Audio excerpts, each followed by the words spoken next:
जिस युग में हम जी रहे हैं, इस युग में एक्चुअली हर एक व्यक्ति अभी उनका लक्ष्य सिर्फ एक ही है, एक ही जीवन का लक्ष्य है। क्या हर एक व्यक्ति खुशी, प्रसन्नता को प्राप्त करना चाहता है? हर एक जीव खुशी, प्रसन्नता को प्राप्त करना चाहता है। सिर्फ मनुष्य ही नहीं, सभी जीव, एवरीबडी, किसी को भी आप देख लें, हर एक जीव प्रसन्नता को, खुशी को प्राप्त करना चाहता है और उसके लिए इतनी कठिन मेहनत हम करते हैं, इतना कठोर परिश्रम हम करते हैं। मनुष्यों में भी देखा जाए तो बचपन से लेके अभी तक, जैसे एक बच्चा जब पैदा होता है, छोटा सा होता है, तो उसकी खुशी किसमें है? वो किन चीजों से खुशी प्राप्त करता है? वो हर चीज को खाना चाहता है, जो मिलेगा मुंह में डालेगा। वो हर चीज को खाना चाहेगा, सारी चीजों को मुंह में डालेगा। अगर बगल में कुछ कीड़ा भी रखा है तो उसको भी उठा करके मुंह में डालेगा। सांप रखा है तो उसको भी उठा करके मुंह में डालेगा। कुकर की सीटी भी रखी है, उसको भी उठाकर मुंह में डालेगा। सबको मुंह में डालना चाहता है, सबको खाना चाहता है, isn't it? तो उसकी खुशी, उसकी प्रसन्नता किसमें? उस खाने में उसकी प्रसन्नता है, उसको और किसी चीज का लोभ नहीं। लेकिन वही बच्चा जब थोड़ा सा बड़ा होता है, तब क्या होता है? उसकी खुशी खाने पीने में नहीं रहती, फिर उसकी खुशी खेलने कूदने में रहती है, isn't it? खेलने कूदने में, दोस्तों के साथ इधर उधर घूमने में, अलग अलग रंग खेलने में। तो वो खेलने कूदने में इतना मग्न हो जाता है कि मम्मी बुलाते बुलाते थक जाती है, अरे आ जाओ, खाने का समय हो गया। बोले नहीं नहीं, खाना नहीं, मुझे तो खेलना है। फिर मम्मी और पापा जबरदस्ती उसको पकड़ के लेकर आते हैं। फिर वही बच्चा जब और बड़ा होता है, उसका विवाह होता है, तब उसकी सारी प्रसन्नता किससे होती है? उसकी स्त्री से, उसकी संतानों से, isn't it? वहीं से उसकी सारी प्रसन्नता आती है। फिर वही व्यक्ति जब बुढ़ापे में जाता है तो उसकी सारी प्रसन्नता किससे आती है? पोता पोती से। पोता पोती को खिलखिलाते हुए देखकर उसको बड़ा अच्छा लगता है। उनकी चुलबुली बोली जब वो बोलते हैं तो वो सुनकर बड़ा अच्छा लगता है ना, हमारे भैया की शादी में जरूर जरूर आना ऐसा करके। सो ये नटखटपन जो है, उनकी हरकतें देखकर, उछलना कूदना देखकर उसको बहुत अच्छा लगता है, isn't it? और इस पूरे क्या कहना चाहिए, एक संसार में वो आगे बढ़ने के लिए सेंट्रल पॉइंट क्या है? उसको पैसा चाहिए। इसलिए सभी लोगों का लक्ष्य एक ही है, जितना ज्यादा से ज्यादा धन कमाया जा सके, धन अर्जन किया जा सके। व्यक्ति सोचता है उतना हम खुश हो सकते हैं, उतना हम प्रसन्न हो सकते हैं। वाकई में ये कंसेप्ट गलत है। अगर हम लोग विचार करें, ये सही नहीं। धन से खुशी नहीं आती, पैसे से प्रसन्नता नहीं आती। इसकी हाइट क्या है? उदाहरण हम देंगे रामायण से उदाहरण। इसकी हाइट क्या है? इसकी हाइट है रावण। रावण एक ऐसा चरित्र है जिसके पास पैसे की कोई कमी नहीं है, इसके पास धन संपदा ऐश्वर्य की कोई कमी नहीं है, isn't it? अरे हमारे पास कितना सोना होगा? 100 ग्राम, 200 ग्राम, 1 तोला, 2 तोला, 1 किलो। रावण का पूरा शहर सोने का बना था, isn't it? घर की दीवारें, पूरे शहर की दीवारें, बाथरूम में भी सोने थे, हर जगह सोना ही सोना था। रावण कुबेर का भाई, कुबेर जो धन के देवता हैं, ट्रेजरर हैं, उनका भाई। ऐसा कौन सा सुख है जो रावण के पास नहीं था? सारा सुख। रावण के नाम से देवता लोग भी कांपते थे, इतना शक्तिशाली रावण था। लेकिन क्या रावण सुखी था? क्या रावण खुश था?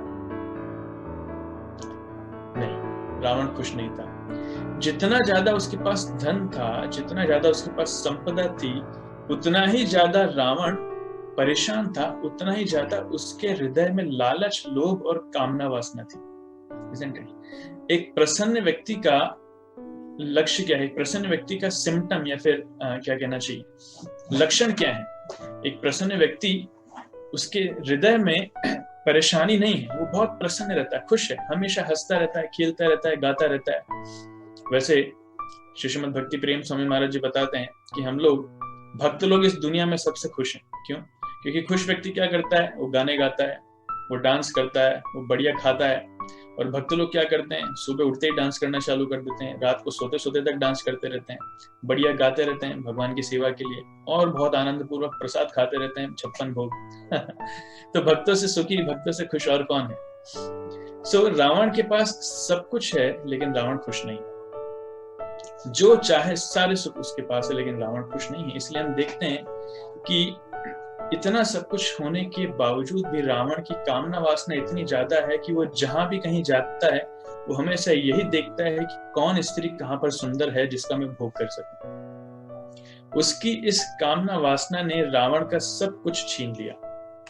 तो कहने का तात्पर्य यह है, पूरी रामायण से हमें शिक्षा मिलती है कि हमारे खुशी के 3 स्तर होते हैं। एक होता है हमारा शारीरिक स्तर, एक होता है मानसिक स्तर, और एक होता है आत्मिक स्तर, आत्मा का स्तर। शरीर से हम सुख लेना चाहते हैं, सुख लेते हैं। मन से हम शांति प्राप्त करते हैं और आत्मा से हम आनंद प्राप्त करते हैं।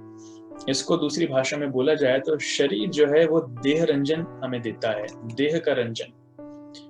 मन जो है वो हमें मन का रंजन देता है, मनोरंजन। और आत्मा जो है वो आत्मीय सुख हमें देता है, जिसे कहते हैं आत्मरंजन। तो रावण जो है, रावण देह रंजन की हाइट है, पराकाष्ठा है।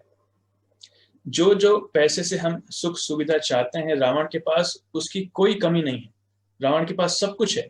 तो देह रंजन की रावण के पास कोई कमी नहीं थी, लेकिन उसके बावजूद भी रावण खुश नहीं था। Isn't it? रावण ने इतनी कठोर तपस्या करी, लेकिन उसके बाद भी रावण खुश नहीं था।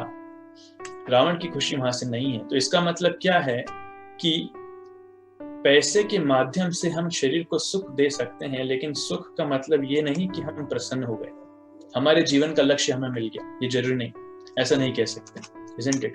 तो शारीरिक सुख के ऊपर, देह रंजन के ऊपर क्या होता है? मनोरंजन। ये मनोरंजन जो है ये वाकई में मनुष्य कर सकते हैं। मनोरंजन करने के उसने बहुत सारे साधन निकाले, बहुत सारे साधन। जैसे क्या क्या प्रमुख साधन है? टीवी है, इंटरनेट है, Isn't it?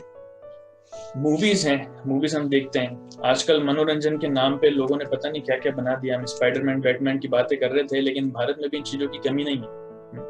लेकिन मनोरंजन भी अगर करना है तो भगवान की लीलाओं में इतना मनोरंजन है जिसकी कोई हद नहीं।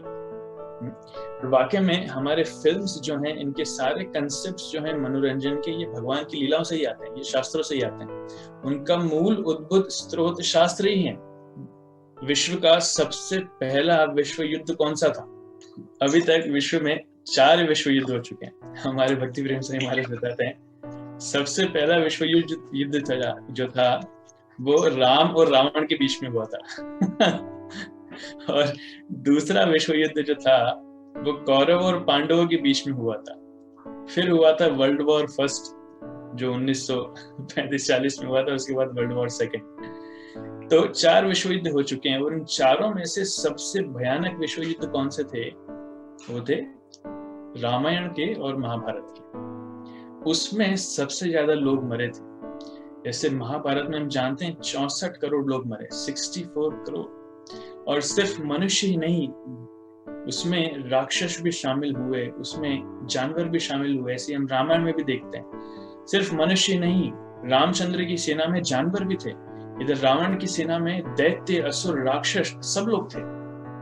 तो इतने प्रकार की कैटेगरी के लोग आपस में लड़े, करोड़ों की संख्याओं में लोगों ने अपने जीवन गंवाए हैं। तो मूवीज में जो हम देखते हैं वो सब काल्पनिक है, लेकिन यहाँ शास्त्रों में जो पढ़ते हैं दैट इज रियल।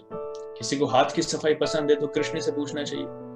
बिना किसी अस्त्र शस्त्र के भगवान ने हाथ की सफाई से कितने असुरों को मार दिया। बोला नहीं सर, हमें लड़ाई झगड़ा पसंद नहीं, हमें रोमांच पसंद है। ठीक है, रोमांच पसंद है तो वो भी कृष्ण से सीखो। बचपन में भगवान की कितनी गर्लफ्रेंड्स थी, कितनी सारी गोपियां थी। जब बड़े हुए भगवान तो कितनी रानियां थी, 16,108। कभी किसी ने सुना है इतनी वाइफ्स किसी की, इतनी पत्नियां? किसी की नहीं। किसी को रोमांस पसंद है तो वो भी शास्त्रों में मिलता है। तो नहीं सर, रोमांस भी नहीं, हमें ट्रेजेडी अच्छी लगती है। जब तक आंखों से आंसू नहीं आए तब तक मजा नहीं निकलता। उसको तो रामायण पढ़नी चाहिए। रामायण अगर किसी ने पढ़ा और आंखों से आंसू नहीं आए, ऐसा हो ही नहीं सकता। रामायण पूरी ट्रेजेडी, स्टार्टिंग से आखिरी तक रामायण में ट्रेजेडी ही ट्रेजेडी। अगर किसी ने रामायण पढ़ा और आंखों से आंसू नहीं निकले, इसका मतलब उसने रामायण ठीक से पढ़ी नहीं।